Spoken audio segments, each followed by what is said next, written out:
നിയമസഭാ ഉപതെരഞ്ഞെടുപ്പിനായി പാലക്കാട് ജില്ലയിൽ സ്ഥാനാർത്ഥി ചർച്ചകൾ സജീവമാക്കിയിരിക്കുകയാണ് ബിജെപി. തിരഞ്ഞെടുപ്പിൽ വനിതാ മുഖങ്ങളെയാണ് ഇത്തവണ ബിജെപി ജില്ലയിൽ പ്രധാനമായും പരിഗണിക്കുന്നത് എന്നാണ് പുറത്തുവരുന്ന റിപ്പോർട്ടുകൾ. ശോഭാ സുരേന്ദ്രനെ പാലക്കാട് സ്ഥാനാർത്ഥിയാക്കണമെന്ന ആവശ്യം ജില്ലയിലെ ഒരു വിഭാഗം ആദ്യഘട്ടത്തിൽ തന്നെ ഉയർത്തിയിരുന്നു. ആലപ്പുഴയിൽ KC വേണുഗോപാലിനെതിരെ മത്സരിച്ച് വോട്ട് ഉയർത്തിയ ശോഭാ സുരേന്ദ്രന് പാലക്കാട് ശക്തമായ മത്സരം കാഴ്ചവെക്കാനാകുമെന്ന വിലയിരുത്തലിലാണ് ഈ നിർദ്ദേശം.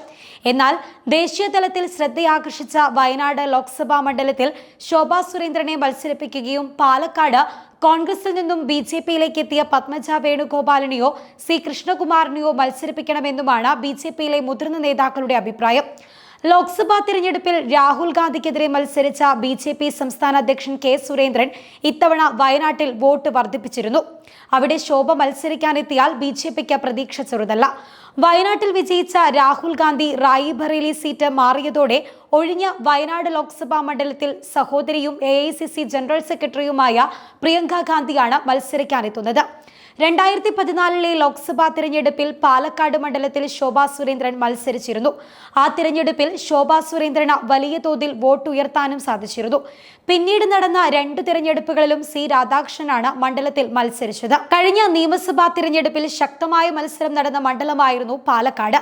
ഷാഫി പറമ്പിൽ വടകരയിൽ നിന്ന് ലോക്സഭയിലേക്ക് വിജയിച്ചു കയറിയതോടെയാണ് പാലക്കാട് നിയമസഭാ മണ്ഡലത്തിൽ ഉപതെരഞ്ഞെടുപ്പ് വേണ്ടിവന്നത്.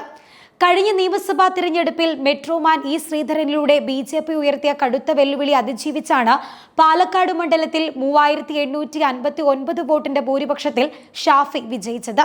ഈ സാഹചര്യത്തിൽ ജനപ്രിയ നേതാവിനെ നിർത്തിയാൽ വിജയിക്കുമെന്ന പ്രതീക്ഷയാണ് BJP ക്യാമ്പിനുള്ളത്. എന്നാൽ ലോക്സഭാ തിരഞ്ഞെടുപ്പിൽ സംഘടനയ്ക്കുണ്ടായ വീഴ്ചകൾ പഠിച്ച ശേഷം മാത്രമായിരിക്കും പാലക്കാട് സ്ഥാനാർത്ഥി നിർണയത്തിലേക്ക് പാർട്ടി കടക്കുക. ഇത്തവണ പാലക്കാട് ശോഭാ സുരേന്ദ്രൻ മത്സരിച്ചാൽ മണ്ഡലം പിടിക്കാനാകുമെന്ന് കരുതുന്നവർ പാർട്ടിയിലുണ്ട്. ലോക്സഭാ തിരഞ്ഞെടുപ്പിലെ നേട്ടം ഊർജ്ജമാക്കുമെന്നാണ് പ്രതീക്ഷ. മത്സരിച്ച മണ്ഡലങ്ങളിലെല്ലാം ശക്തമായ പോരാട്ടമാണ് ശോഭാ സുരേന്ദ്രൻ നടത്തിയിട്ടുള്ളത്. 2019 ലോക്സഭാ തിരഞ്ഞെടുപ്പിൽ ആറ്റിങ്ങലായിരുന്നു മത്സരം. ശബരിമല വിഷയം കത്തിനിന്ന കാലമായതിനാൽ വോട്ട് വിഹിതത്തിലും വർധനവുണ്ടായിരുന്നു.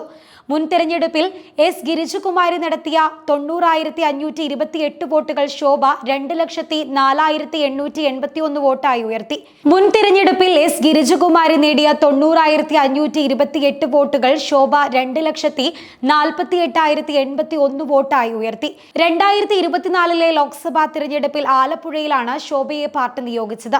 മുൻ തിരഞ്ഞെടുപ്പിൽ KS രാധാകൃഷ്ണൻ നേടിയ 1.87 ലക്ഷം വോട്ട് ശോഭ 2.99 ലക്ഷത്തിന് മുകളിലെത്തിച്ചു. NDAക്ക് വലിയ സ്വാധീനമില്ലെന്ന് കരുതിയ മണ്ഡലത്തിൽ എതിരാളികളെ ഞെട്ടിക്കുകയും ചെയ്തു. വോട്ട് വിഹിതം 17.24% നിന്ന് 28.3%. അതിനാൽ പാലക്കാട്ടും ശോഭയ്ക്ക് മുന്നേറ്റം സാധ്യമാകുമെന്നാണ് പാർട്ടിയുടെ വിലയിരുത്തൽ. പാലക്കാട് നഗരസഭയും കണ്ണാടി, മാത്തൂർ, പിരായിരി പഞ്ചായത്തുകളും ഉൾപ്പെടുന്നതാണ് പാലക്കാട് നിയമസഭാ മണ്ഡലം. ഇതിൽ പാലക്കാട് നഗരസഭ ഭരിക്കുന്നത് BJPയാണ്. മാത്തൂരും പിരായിയും UDF ആണ് ഭരിക്കുന്നത്. കണ്ണാടി മാത്രമാണ് CPM ഭരിക്കുന്ന പഞ്ചായത്ത്. ഇക്കഴിഞ്ഞ ലോക്സഭാ തിരഞ്ഞെടുപ്പിൽ പാലക്കാട് മണ്ഡലത്തിൽ കോൺഗ്രസിന് 9,707 വോട്ടിന്റെ ലീഡുണ്ട്. 2ാം സ്ഥാനത്ത് BJPയാണ്.